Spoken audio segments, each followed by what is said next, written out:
दर्शकों और hope Hindi channel में आपका फिर से मैं स्वागत करती हूँ कि आपने मेरे जो पुराने जो संदेश थे उनको सुना है और साझा भी किया है। आप लोगों का धन्यवाद हो। और आज का मेरा संदेश, जैसे कि हमने नई श्रृंखला शुरू की है, आज का ये संदेश है ज़राफ़त की विधवा के लिए कैसे परमेश्वर उसकी सहायता करता है। हम देखते आ रहे हैं इस श्रृंखला में कि परमेश्वर कैसे अपने लोगों की सहायता करता है, तो आज हम उसी को देखेंगे। आइए एक छोटी सी प्रार्थना में जाएंगे। हे हमारे स्वर्गीय महान परमेश्वर पिता, हम तेरा धन्यवाद देते हैं और कि तूने ये मौका दिया कि हम यहाँ पे तेरे संदेश को लोगों में साझा कर सकते हैं। तूने ये मौका दिया कि मैं इसको तैयार करूँ पवित्र आत्मा के द्वारा, और मैं चाहती हूँ कि एक एक शब्द जो मैं बोलूँ वो परमेश्वर पवित्र आत्मा के द्वारा बोलने वाली बनूँ। जो मैं बोलूँ लोग उसमें तुझे देखने वाले बने कि तू कितना महान परमेश्वर है। हम जानते हैं कि हम पापी हैं, लेकिन तू हमारे पापों को क्षमा करके और हमें आगे बढ़ने की हिम्मत देता है, हमारे विश्वास को बढ़ाता है। परमेश्वर तेरा धन्यवाद हो, हमारे पापों को क्षमा करने के लिए तेरा धन्यवाद हो, हमें यह मौका देने के लिए कि हम तेरी महिमा स्तुति करें, उसके लिए भी तेरा धन्यवाद हो। हमारी इस प्रार्थना को सुन और ग्रहण कर, तेरे प्यारे बेटे यीशु मसीह के नाम से मांगते हैं, आमीन। जैसे कि मैंने कहा कि आज हमारा जो संदेश है वो फिर से एक और नया संदेश है जिसके लिए मैं आई हूँ। पहला राजा 17वां अध्याय में हम जाएंगे और यहाँ पे हम देखते हैं ज़राफ़त की विधवा। यहाँ पे जब हम देखते हैं पहला राजा उसका 17वां अध्याय, तो यहाँ पे देखते हैं कि विधवा है, ज़राफ़त है। और यहाँ पे दो जो हैं चरित्र हैं बाइबल के, एक तो है एलिया और दूसरा है ये ज़राफ़त की विधवा। ज़राफ़त शहर जो है अगर देखा जाए तो वो अन्य जातियों का शहर कहलाया जाता है। ज़राफ़त शहर को अगर देखा जाए तो यहाँ पे लोग बुत परस्ती में ज़्यादा विश्वास करते हैं और इसलिए जो है बाल देवताओं की पूजा करते हैं। यहाँ पे हम देखें कि एलिया नबी जो कि जेज़ेबेल क्वीन से सामने से भाग रहा था, वो चर्च जो झरना था वहाँ पे वो रहता है। वो झरना सूखने पे परमेश्वर उसे कहता है कि तू जा, तेरे लिए मैंने प्रबंध किया है और ज़राफ़त की विधवा जो है तेरा भरण पोषण करेगी, अब तुझे वहाँ जाना होगा। ये सीडोन का एरिया है और सीडोन के एरिया में अगर हम देखें तो ये जगह है ज़राफ़त। और यहाँ पे अकाल पड़ा हुआ था और खाने के लिए बहुत तंगी थी। गरीब लोगों के पास तो खाने के लिए था ही नहीं, वो जैसे तैसे अपने गुजारा कर रहे थे और जानवरों को भी चारा नहीं मिल पा रहा था। और परमेश्वर जहाँ से एलिया भागता है, परमेश्वर वहीं पे उसे भेज रहा है। ज़राफ़त का एरिया जहाँ पे राजा आहाब रहता था, उसके पीछे के एरिया जो था वो ज़राफ़त का एरिया था जहाँ पे कि ये विधवा रहती थी। परमेश्वर ने कहा मैंने तेरे लिए ऑलरेडी प्रबंध कर दिया है, तू वहाँ पे जा। और एलिया जो है, जब परमेश्वर का वचन है, एलिया जो है उसका आज्ञा का पालन कर। तिशबी एलिया जो गिलाद के परदेशियों में से था, उसने आहाब से कहा इज़राइल का परमेश्वर यहोवा जिसके सम्मुख में उपस्थित हूँ, उसके जीवन की शपथ इन वर्षों में मेरे बिना ना तो मैं बरसेगा ना ओस गिरेगी। ओके, 8वीं आयत में अगर हम देखें तब यहोवा का वचन उसके पास पहुंचा। यहोवा का वचन आया और 3.5 साल तक वहां पे बारिश नहीं हुई। 8वीं आयत में देखें तो ये चलकर सीदोन के सारपत नगर में जाकर वहीं रहा। परमेश्वर ने एलिया से कहा ये जो झरना है, परमेश्वर ने उसको सुखा दिया। वो चाह रहा था कि एलिया जो है वहां जाए जहां पे सारपत की विधवा रहती है। वो एलिया को दिखाना मांग रहा था कि परमेश्वर उसे कहीं भी भेजे, उसके रहने और खाने का प्रबंध जो है परमेश्वर करेगा। और उसने कहा मैंने वहां की एक विधवा को तेरे खिलाने की आज्ञा दी है। यहाँ पे हम देख रहे हैं कि विधवा जो है इसकी कंडीशन जो है बहुत ही गरीब है। वो कहती है कि मेरा बेटा, उसके पास एक बेटा था, और वो कहती है कि मैं जो हूँ वो लकड़ियाँ बीन रही थी। जब एलिया वहाँ पहुँचता है, सही समय पहुँचता है, क्योंकि परमेश्वर ने कहा वो तुझे मिलेगी। उसने ये नहीं सोचा था कि ये वही विधवा है जो कि लकड़ियां बीन रही है। और वो उसको देखता है, क्योंकि परमेश्वर जब हमारे मन में कुछ डाल देता है तो हमारे मन में सही विचार आता है। और उसने उस विधवा को देखा और उसको बोला, यहाँ पे कहता है कि ये जब 10वीं आयत में, ये वहाँ से चल दिया, सारपत को गया, नगर के फाटक के पास पहुँच के उसने क्या देखा, एक विधवा लकड़ी बीन रही है। उसको बुला के उसने कहा, किसी पात्र में मेरे पीने को थोड़ा सा पानी ले आ। जब वह लेने जा रही थी तो उसने उसे पकार के कहा, अपने हाथ में एक टुकड़ा रोटी भी मेरे पास लेती आ। हम ये देख रहे हैं, घर में अक्सर होता है कि कोई बाहर से आया तो हम सबसे पहले पानी लेने जाते हैं। उसके साथ अगर हमारा कोई बुजुर्ग है वो कहेगा, नहीं बेटा चाय भी बना लेना या ठंडा कुछ ले आओ। यहाँ पे वही होता है, उसने कहा पहले मुझे पानी ला दे। जब वो पानी लाने जाती है तो वो कहता है कि क्या कर, एक रोटी का टुकड़ा भी ले आ। खाली पानी लाने से तो कुछ नहीं होने वाला, पेट में जो है शायद वो जितना चला था, उसको भूख लग रही थी एलिया नबी को, तो उसको कहता रोटी का एक टुकड़ा ला। क्योंकि परमेश्वर ने उसके लिए प्रबंध किया था, इसलिए पानी के साथ उसने रोटी का टुकड़ा भी मांगा।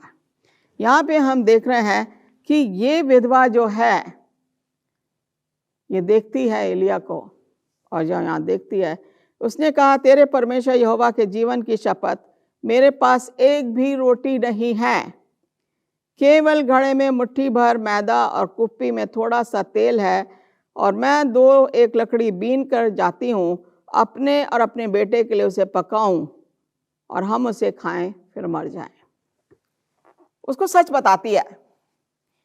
परमेश्वर ने कहा, एक विधवा के पास तेरा मैं भरण पोषण करूंगा, और ये जाता है वहां पे, ये उससे पानी मांगता है, रोटी का टुकड़ा भी मांगता है।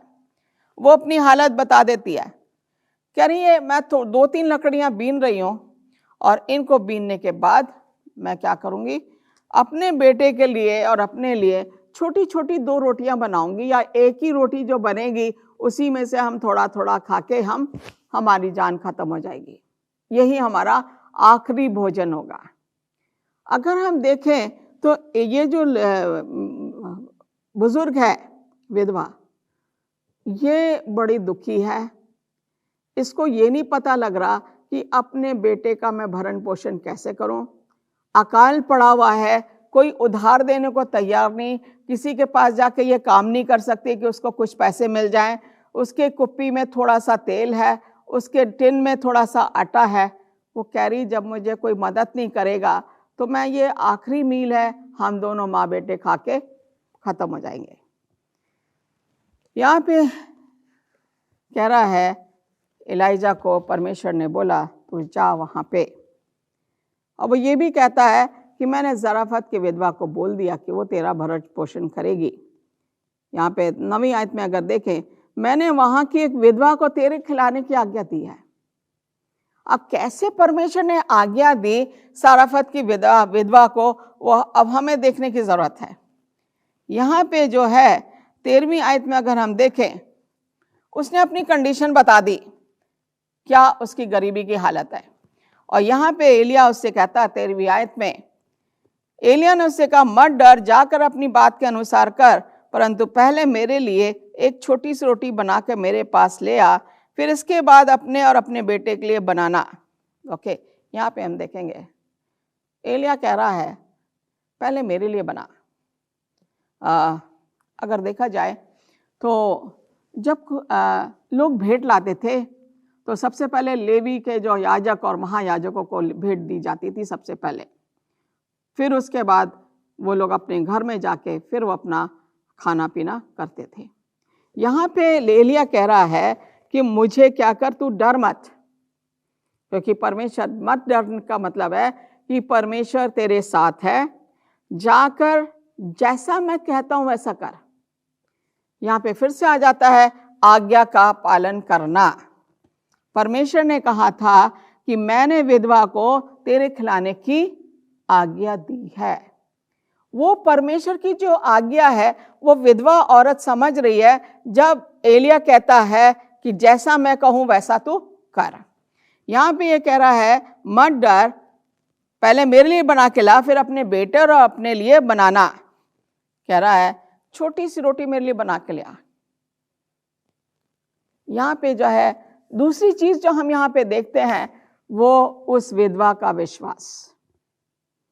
पहला जो है उसने तो अपनी होपलेस कंडीशन बता के, गरीबी की हालत दिखा के, और उसने जो है एलिया को बता दिया। लेकिन एलिया ने उसको बोला तू डर मत। यहाँ पे हम देखते हैं अक्सर ये वर्ड जो है फियर नॉट या डर मत, कई जगह हम बाइबल में पाते हैं। जब पतरस को बंदी गृह में था तो फरिश्ते ने बोला मत डर। जब हम देखते हैं दूसरे उसमें, मत डर, क्यों डर रहे हैं, परमेश्वर पर विश्वास करो। मत डर का मतलब है हमें डरना नहीं है, हमें परमेश्वर का विश्वास में लेना है, परमेश्वर पर विश्वास रखना है, क्योंकि परमेश्वर हमसे प्यार करता है। वो कहता है, क्योंकि 14वीं आयत में यहाँ पे लिखा हुआ है, इस्राएल का परमेश्वर यहोवा यूं कहता है कि जब तक यहोवा भूमि पे मेना बरसाएगा तब तक ना तो उस घड़े का मैदा समाप्त होगा और ना उस कुप्पी का तेल घटेगा।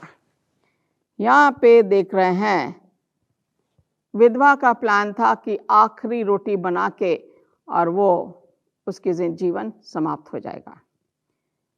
परमेश्वर का जो प्लान है, योजना है, वो ये है कि इसके घर में तेल और मैदा की कमी नहीं होनी चाहिए जब तक कि यहाँ पे अकाल पड़ा हुआ है।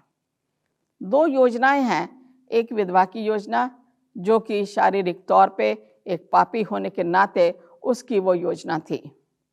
एक योजना परमेश्वर की है जो कि हमारा सृष्टि करता है, वो हमारे लिए अच्छा सोचता है, वो हमारा विश्वास बढ़ाता है, वो हमें हिम्मत देता है, वो हमें प्यार करता है।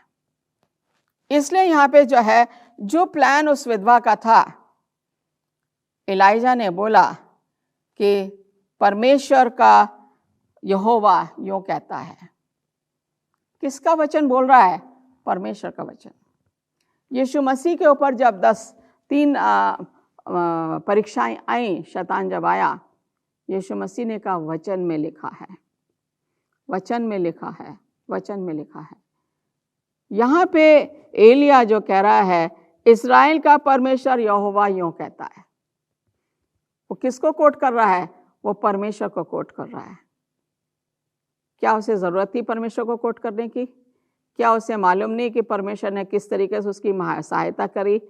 क्या एलिया को पता नहीं है कि ये उसको कौवों ने आके उसको खाना दिया? मालूम था उसे।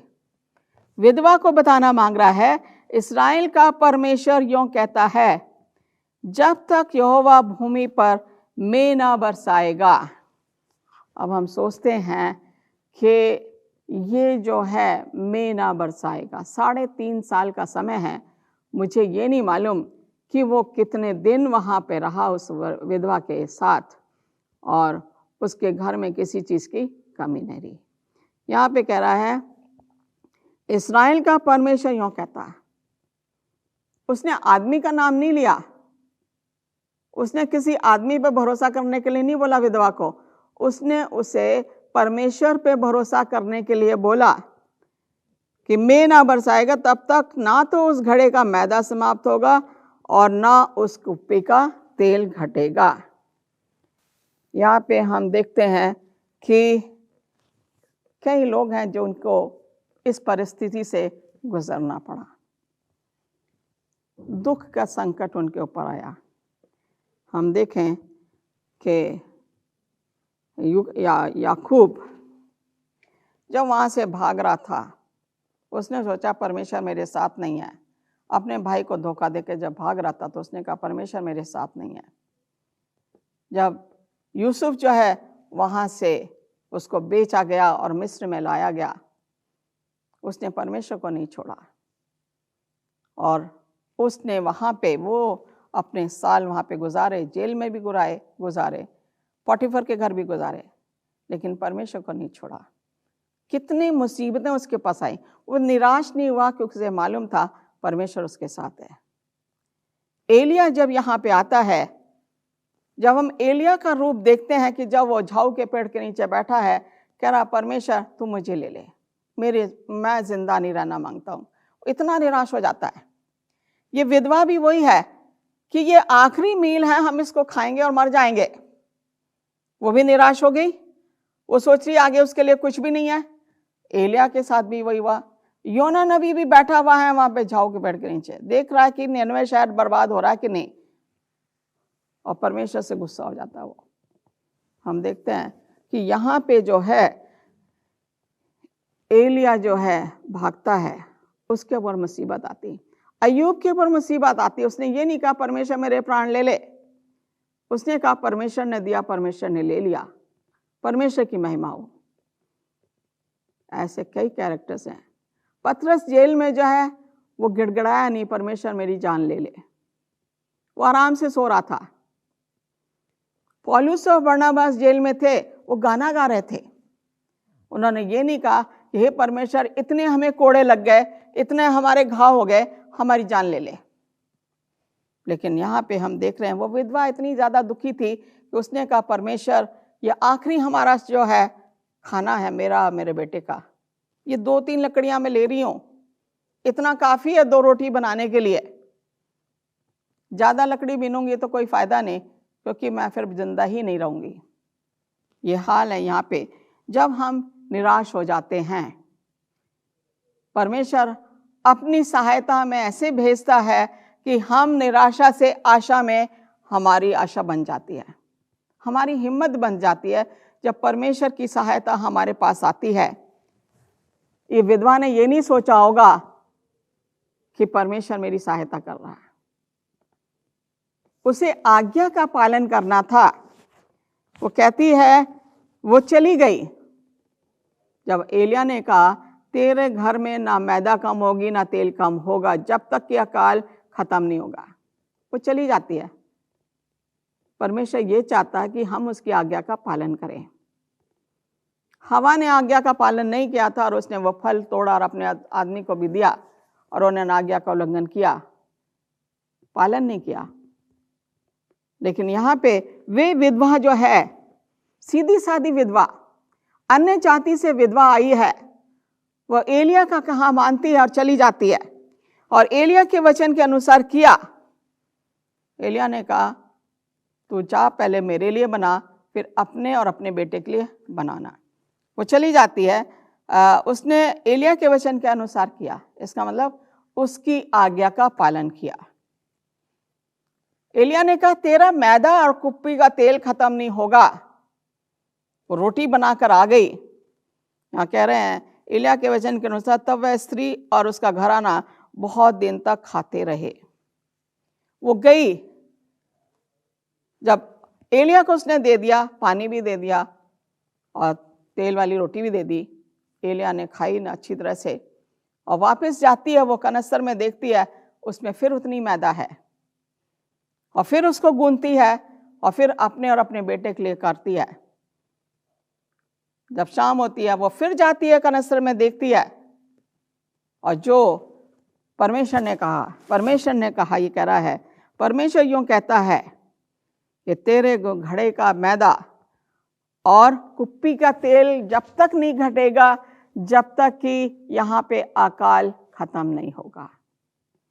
ये इस विधवा का विश्वास था। इस विश्वास में ये आगे बढ़ती है। यहाँ पे उसने विश्वास किया।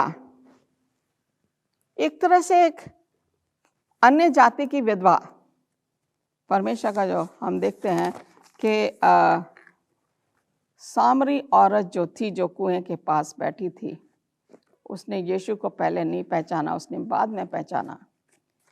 यीशु मसीह अन्य जातियों का भी परमेश्वर है और यहूदियों का भी परमेश्वर है। यीशु मसीह जब हमारा परमेश्वर है, हम कह रहे हैं कि हमें परमेश्वर पे विश्वास करना चाहिए। यहाँ पे जो है परमेश्वर अपने बंदों को चाहे कहीं भी ले जाए, चाहे उनके ऊपर कोई भी परेशानी आए, परमेश्वर उनको उस परेशानी से बाहर निकाल के लाता है। यहाँ पे देखा जाए कि यहोवा के उस वचन के अनुसार जो उसने एलिया के द्वारा कहा था, ना तो उस घड़े का मैदा समाप्त हुआ और ना उस कुप्पी का तेल घटा। जितना तेल उस कुप्पी में था, वो जितनी बार उसको बना रही है, सुबह उठ के रोटी बना रही है, तेल लगा रही है, दोपहर में फिर उठ रही है तो देख रहा है फिर उतना मैदा पड़ा हुआ वहां पे, शाम को फिर उठ रही है, वो कह रहा है उसका परिवार, यहाँ पे बोला गया है कि उसका परिवार ने खाया, उसका घराना बहुत दिन तक खाते रहे। बहुत दिन का मतलब है जब तक कि अकाल समाप्त नहीं हुआ। परमेश्वर ने कहा था मैंने विधवा को आज्ञा दी है कि वो तेरा भरण पोषण करेगी। एलिया विधवा के पास आता है और उसे बोलता है कि जब तक यह अकाल है तेरा आटा और तेरा तेल खत्म नहीं होगा। उसने ये नहीं कहा कि मैं कह रहा हूं, उसने कहा परमेश्वर कह रहा है, यहोवा कह रहा है। और उस विधवा का उसने विश्वास बढ़ाया। जो निराश विधवा थी उसने एलिया पे विश्वास किया, परमेश्वर पे विश्वास किया, क्योंकि उसका ना तेल खत्म हो रहा था ना मैदा खत्म हो रही थी। यहां पे हम देख रहे हैं कि ये जो अन्य जाति की विधवा है ये किस तरीके से विश्वास में आती है। परमेश्वर कैसे अन्य जातियों में अपने लोगों के द्वारा काम करता है। आज जब हम देख रहे हैं यहाँ पे, चाहे हम कितने भी निराश क्यों ना हो जाएं, चाहे हमारे पास कितनी भी विपत्तियां क्यों ना आए, परमेश्वर हमें उस जगह तक नहीं ले जाता जहां तक कि हम सहन ना कर पाए। परमेश्वर हमारे पर उतने ही दुख लाता है जितने हम सहन कर सकते हैं। जहां परमेश्वर हमें देखता है कि हम संकट में हैं, वह एकदम से अपनी सहायता हमारे लिए भेजता है।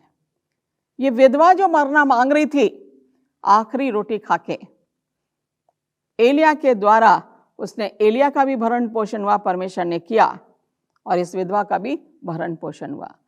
ये दोनों और उसका परिवार विधवा का जब तक अकाल खत्म नहीं हुआ वो उसी में से आटा और तेल को इस्तेमाल करते रहे। वो विश्वास था उनका। तेल जाहिर करता है परमेश्वर का पवित्र आत्मा, रोटी जाहिर करती है परमेश्वर की बॉडी, और ये दोनों जब मिल जाते हैं तो परमेश्वर हमारी सहायता करता है। इस विधवा का विश्वास बढ़ा। हम चाहते हैं कि जो भी इसको सुन रहा है उनका भी विश्वास ऐसे ही बढ़े। परमेश्वर आपको आशीष दे।